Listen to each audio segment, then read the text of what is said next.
Welcome to dream KBC. दोस्तों एक बार फिर से स्वागत है आपका ड्रीम केबीसी जीके चैनल में। दोस्तों आज इस वीडियो के अंदर इतिहास से संबंधित जनरल नॉलेज के सामान्य ज्ञान के 50 इंपॉर्टेंट क्वेश्चन लेके आए हूँ।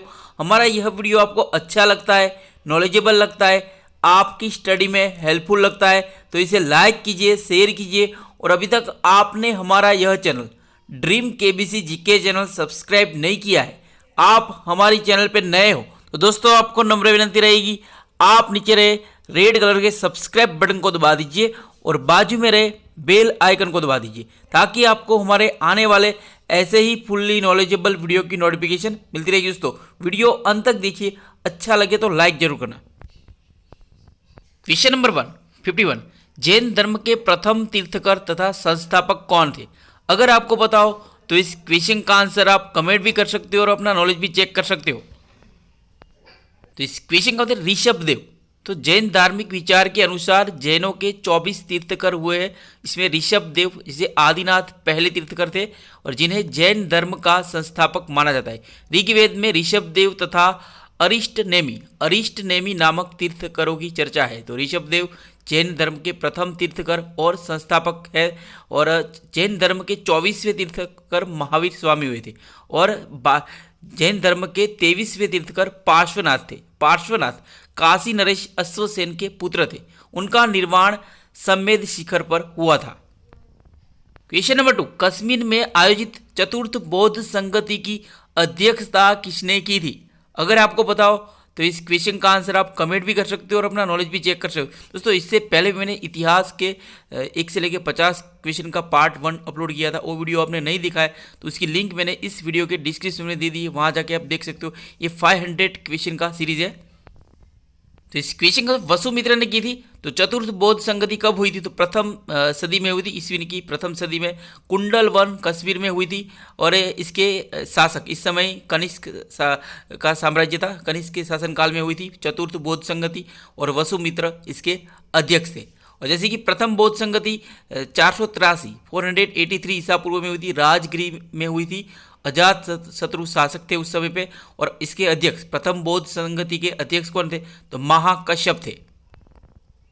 क्वेश्चन नंबर 53, लिंग पूजा का प्रथम स्पष्ट उल्लेख किस पुराण में मिलता है? तो इस क्वेश्चन का मत्स्य पुराण में लिंग पूजा का प्रथम स्पष्ट उल्लेख मिलता है। मत्स्य पुराण में लिंग पूजा का प्रथम स्पष्ट उल्लेख मत्स्य पुराण में मिलता है। महाभारत के अनुशासन पर्व में भी लिंगोपासना का उल्लेख है और शिव की प्राचीनतम मूर्ति गुडी मल्लम समझ जाते हैं, गुडी मल्लम लिंग आंध्र प्रदेश के रेणुगुंटा से मिली है। तो शिव की प्राचीनतम मूर्ति कहाँ से मिली? तो गुडी मल्लम लिंग आंध्र प्रदेश के रेणुगुंटा से मिली है। और शैव संप्रदायों का प्रथम उल्लेख पतंजलि के महाभाष्य में शिव भागवत नाम से हुआ है। क्वेश्चन नंबर 54, वैष्णव धर्म के संस्थापक कौन थे? अगर आपको पता हो तो इस क्वेश्चन का आंसर आप कमेंट भी कर सकते हो और अपना नॉलेज भी चेक कर सकते हो। तो इस क्वेश्चन वासुदेव श्री कृष्ण वैष्णव धर्म के संस्थापक थे जो वृष्णि वंशीय यादव कुल के नेता थे। और छांदोग्य उपनिषद के में श्री कृष्ण का उल्लेख सर्वप्रथम मिलता है। उसमें कृष्ण को देव की पुत्र व ऋषि घोर अंगिरस का शिष्य बताया गया है। क्वेश्चन नंबर 55, मेगास्थनीज ने श्री कृष्ण को क्या कहा है? तो इसके हेराक्लीज कहा है मेगास्थनीज ने श्री कृष्ण को। क्वेश्चन नंबर 56, सर्वप्रथम किस बौद्ध ग्रंथ में 16 महाजनपदों की चर्चा मिलती है?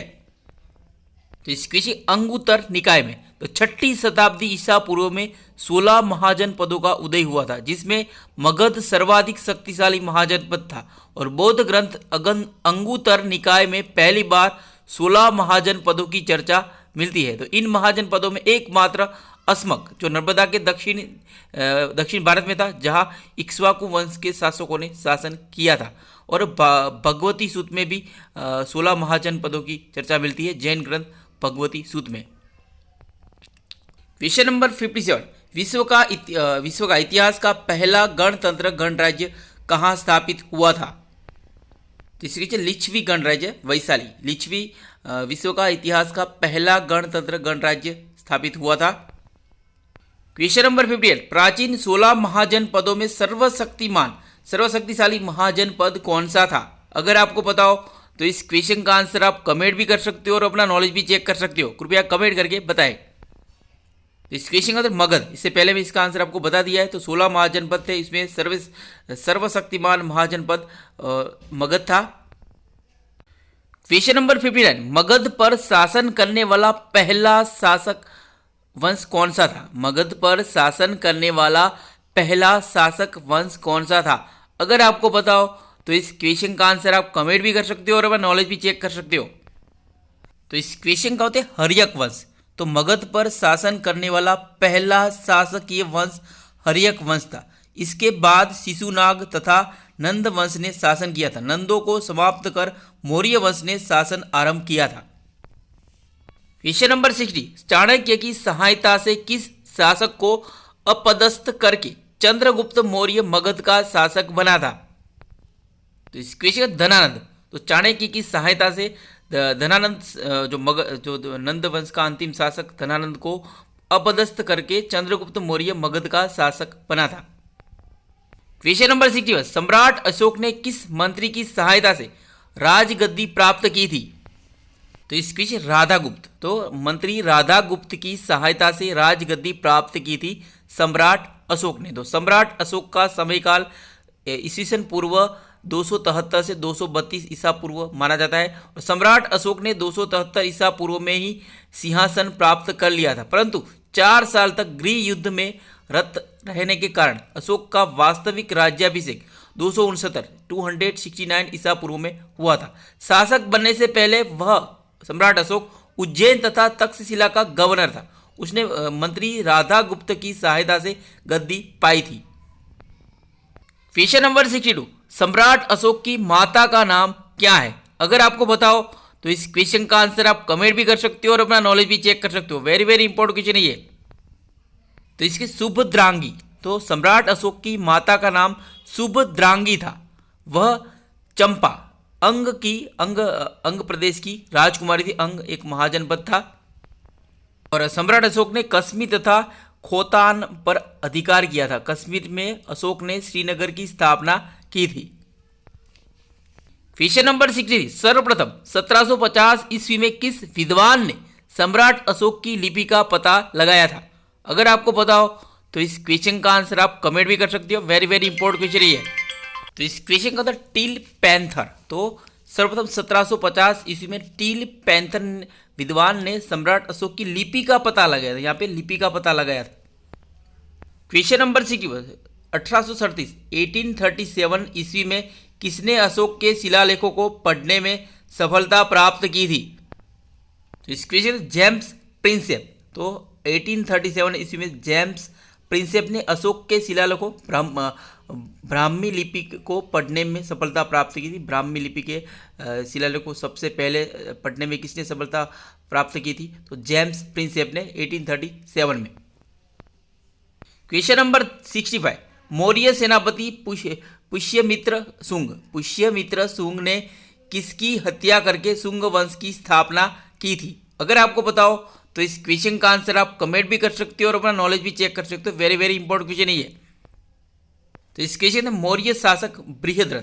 तो बृहद्रथ की हत्या करके पुष्यमित्र शुंग ने शुंग वंश की स्थापना की थी। तो एक मौर्य सेनापति था पुष्यमित्र शुंग। क्वेश्चन नंबर 66, 75 ईसा पूर्व में किसने कण्व वंश के प्रथम शासक के रूप में शासन प्रारंभ किया था? तो इस क्वेश्चन का वसुदेव। तो वसुदेव कण्व वंश का प्रथम शासक था। तो कण्व वंश का प्रथम शासक कौन था? तो वसुदेव था। और कण्व वंश का अंतिम शासक सुशर्मन था जो सातवाहन शासक सिमुक ने इसे पराजित किया था, सुशर्मन को। क्वेश्चन नंबर 67, सातवाहन वंश का संस्थापक कौन था? अगर आपको पता हो तो इस क्वेश्चन का आंसर आप कमेंट भी कर सकते हो। तो इस क्वेश्चन सिमुक था सातवाहन वंश का संस्थापक। तो कण्व वंश के अंतिम शासक सुशर्मन को सातवाहन शासक सिमुक ने पराजित किया था। और अंतिम कण्व शासक सुशर्मन की हत्या 30 ईसा पूर्व में सिमुक ने कर दी थी। सिमुक, जैसे कि यहाँ पे बताया सिमुक ने, और इसने आंध्र सातवाहन वंश की नींव रखी थी। सातवाहन वंश का संस्थापक था सिमुक। क्वेश्चन नंबर 6 है, सातवाहन वंश के किस शासक ने दक्षिण पथपति की उपाधि ग्रहण की थी? अगर आपको पता हो तो इस क्वेश्चन का आंसर आप कमेंट भी कर सकते हो और अपना नॉलेज भी चेक कर सकते हो। तो इस क्वेश्चन सातकर्णी, तो सातवाहन वंश के शासक सातकर्णी ने दक्षिण पथपति की उपाधि ग्रहण की थी। क्वेश्चन नंबर 69, महाभाष्य के रचनाकार कौन है? तो इस क्वेश्चन पतंजलि है महाभाष्य के रचनाकार। क्वेश्चन नंबर 70, चोल वंश का प्रतीक चिन्ह क्या था? तो इस क्वेश्चन बाघ था चोल वंश का प्रतीक चिन्ह। क्वेश्चन नंबर 70, संगम कालीन चोल वंश में सबसे प्रसिद्ध शासक कौन था? तो इसे करिकाल था, यहाँ पे कराई नहीं करिकाल आता है। संगम कालीन चोल वंश में सबसे प्रसिद्ध शासक था करिकाल। क्वेश्चन नंबर 72, किसने पांड्य शासक को हराक्लीस,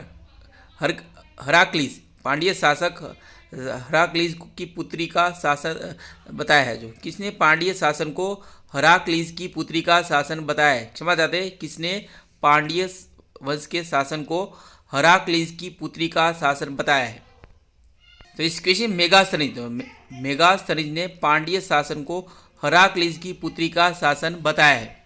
जैसे कि मेगास्थनीज ने पांड्य वंश के शासन की चर्चा की है, उसने पांड्य शासन को हेराक्लीस की पुत्री का शासन बताया है, और इसने पांड्य क्षेत्र में को माबर नाम दिया था। तो पांड्य क्षेत्र को मेगास्थनीज ने क्या नाम दिया था? माबर नाम दिया था।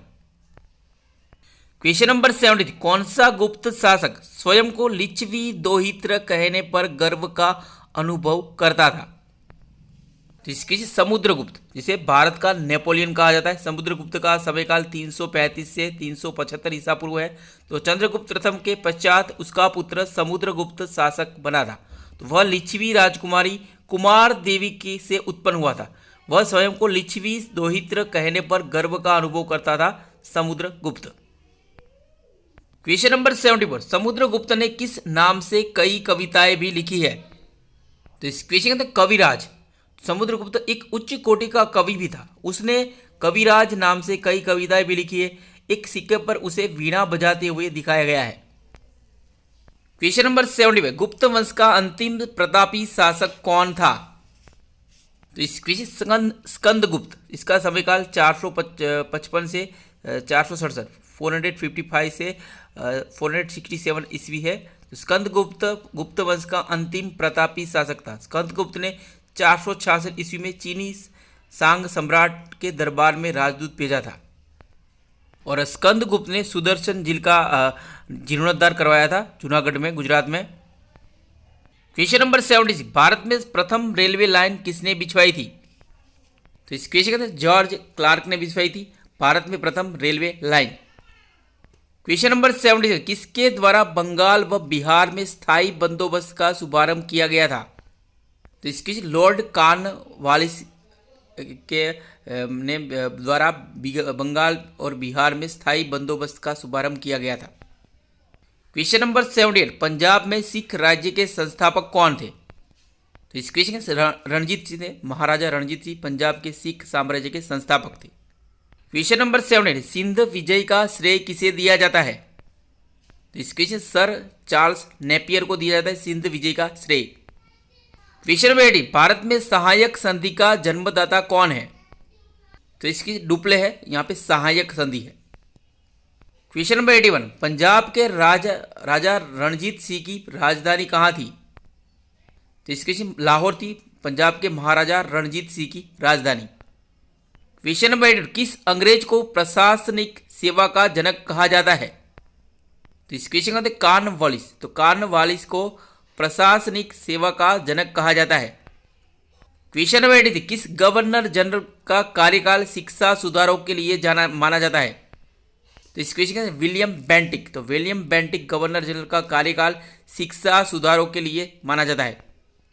क्वेश्चन नंबर 84, महाराणा रणजीत सिंह के उत्तराधिकारी कौन थे? अगर आपको पता हो तो इस क्वेश्चन का आंसर आप कमेंट भी कर सकते हो और अपना नॉलेज भी चेक कर सकते हो। वेरी वेरी इंपॉर्टेंट क्वेश्चन है, कई एग्जाम में क्वेश्चन पूछा जा चुका है। तो इस क्वेश्चन खड़क सिंह थे महाराणा रणजीत सिंह के उत्तराधिकारी। क्वेश्चन नंबर 85, प्लासी के युद्ध में अंग्रेजी सेना नेतृत्व किसने किया था? प्लासी के युद्ध में अंग्रेजी सेना का नेतृत्व किसने किया था? तो इस क्वेश्चन रॉबर्ट क्लाइव ने किया था प्लासी के युद्ध में अंग्रेजी सेना का नेतृत्व। क्वेश्चन नंबर 86, भारत में ईस्ट इंडिया कंपनी का पहला गवर्नर जनरल कौन था? तो इस क्वेश्चन का उत्तर वारेन हेस्टिंग्स।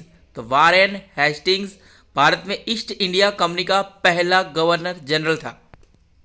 क्वेश्चन नंबर 87, किस यूरोपीय देश ने भारत में सबसे पहले अपना व्यापार फैलाया था? इस क्वेश्चन पुर्तगाल ने। तो पुर्तगाल ने भारत में सबसे पहले अपना व्यापार फैलाया था। क्वेश्चन नंबर 88, गोपाल कृष्ण गोखले ने कांग्रेस के किस अधिवेशन की अध्यक्षता की थी? तो इस क्वेश्चन में 1905 का बनारस अधिवेशन की अध्यक्षता की थी गोपाल कृष्ण गोखले ने। क्वेश्चन नंबर 89, 1909 के इंडियन काउंसिल एक्ट का अन्य नाम क्या था? तो इसके मार्ले मिंटो सुधार 1909 के इंडियन काउंसिल एक्ट का अन्य नाम था। Question number 90, servant of India society की स्थापना किसने की थी? तो इसकी गोपाल कृष्ण गोखले ने की थी सर्वेंट ऑफ इंडिया सोसाइटी की स्थापना। क्वेश्चन नंबर 91, अखिल भारतीय किसान सभा का पहला आंदोलन कहां हुआ था? इस क्वेश्चन का उत्तर लखनऊ में हुआ था अखिल भारतीय किसान सभा का पहला आंदोलन। क्वेश्चन नंबर 92, किसने भारत विभाजन को एक विश्वासघातपूर्ण कार्य कहा था? तो इस क्वेश्चन के अंदर अब्दुल गफ्फार खान, जिसे सीमांत गांधी कहा जाता है, इसने भारत विभाजन को एक विश्वासघातपूर्ण कार्य कहा था।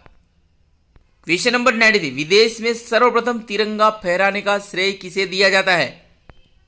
तो इस क्वेश्चन के अंदर मैडम भिखाजी कामा को विदेश में सर्वप्रथम तिरंगा फहराने का श्रेय प्राप्त है। क्वेश्चन नंबर 94, वेलेस्ली की सहायक संधि को स्वीकारने वाला पहला मराठा शासक कौन था? तो इस क्वेश्चन के अंदर पेशवा बाजीराव द्वितीय था वेलेस्ली की सहायक संधि को स्वीकारने वाला पहला मराठा शासक। क्वेश्चन नंबर 95, राष्ट्रपति भवन में रहने वाले पहले व्यक्ति कौन थे? पहले अंग्रेज वाइसरॉय कौन था? तो इस क्वेश्चन का वाइसराय लॉर्ड इरविन। तो लॉर्ड इरविन राष्ट्रपति भवन में रहने वाले पहले व्यक्ति थे। क्वेश्चन नंबर 9, शेर पंजाब के नाम से कौन मशहूर थे? अगर आपको बताओ तो इस क्वेश्चन का आंसर आप कमेंट भी कर सकते हो और अपना नॉलेज भी चेक कर सकते हो। वेरी वेरी इंपॉर्टेंट क्वेश्चन है। तो इस क्वेश्चन लाला लाजपत राय शेर पंजाब के नाम से मशहूर थे। क्वेश्चन नंबर 9, दिल्ली की प्रसिद्ध जामा मस्जिद का निर्माण किसने करवाया था? किसके द्वारा किया गया था? तो इस क्वेश्चन शाहजहां ने करवाया था। दिल्ली की प्रसिद्ध जामा मस्जिद, मोती मस्जिद और लाल किला और आगरे का ताजमहल का निर्माण भी शाहजहां ने करवाया था। क्वेश्चन नंबर 98, भारत के किस क्षेत्र को प्राचीन काल में अवंतिका के रूप में जाना जाता था? तो किस क्षेत्र को प्राचीन काल में अवंतिका नगरी या अवंतिका के नाम से जाना जाता था? तो इस क्वेश्चन मालवा को अवंतिका के नाम से जाना जाता था। क्वेश्चन नंबर 9, लोकनायक के रूप में किसे माना जाता है? तो जाना जाता है। तो लोकनायक किसका उपनाम है? किस महापुरुष या समाजशास्त्री या तो इस क्वेश्चन का उत्तर जयप्रकाश नारायण को जाना जाता है लोकनायक के रूप में। क्वेश्चन नंबर 100 और इस वीडियो का ये आखिरी क्वेश्चन है, बारदोली सत्याग्रह के नेता कौन थे? इसके सरदार वल्लभ भाई पटेल थे, लोखंडी पुरुष। तो Bismarck of India Sardar Vallabh भाई पटेल ने बारडोली सत्याग्रह का नेतृत्व किया था, गुजरात में हुआ था बारडोली में। दोस्तों यहाँ पे यह वीडियो समाप्त होता है। हमारा यह वीडियो आपको अच्छा लगा हो, नॉलेजेबल लगा हो, आपकी स्टडी में हेल्पफुल लगा हो तो इसे लाइक कीजिए, शेयर कीजिए। और अभी तक आपने हमारा यह channel dream KBC GK channel subscribe नहीं किया है, आप हमारे चैनल पर नए हो तो दोस्तों आपको नम्र विनती रहेगी, आप नीचे रहे रेड कलर के सब्सक्राइब बटन को दबा दीजिए और बाजू में रहे बेल आइकन को दबा दीजिए ताकि आपको हमारे आने वाले ऐसे ही फुल्ली नॉलेजेबल वीडियो की नोटिफिकेशन मिलती रहेगी। दोस्तों हमारी ड्रीम केबीसी जीके का फेसबुक पेज भी है, आप हमारा फेसबुक पेज लाइक कर सकते हो, ट्विटर भी फॉलो कर सकते हो, इंस्टाग्राम भी फॉलो कर सकते हो। अगर हमारे वीडियो आपको हेल्पफुल लगते हैं आपकी तो आप अदर सोशल मीडिया साइट पर भी आप हमें फॉलो कर सकते हो। तो जय हिंद, जय भारत, वंदे मातरम। मिलते हैं अगली वीडियो में।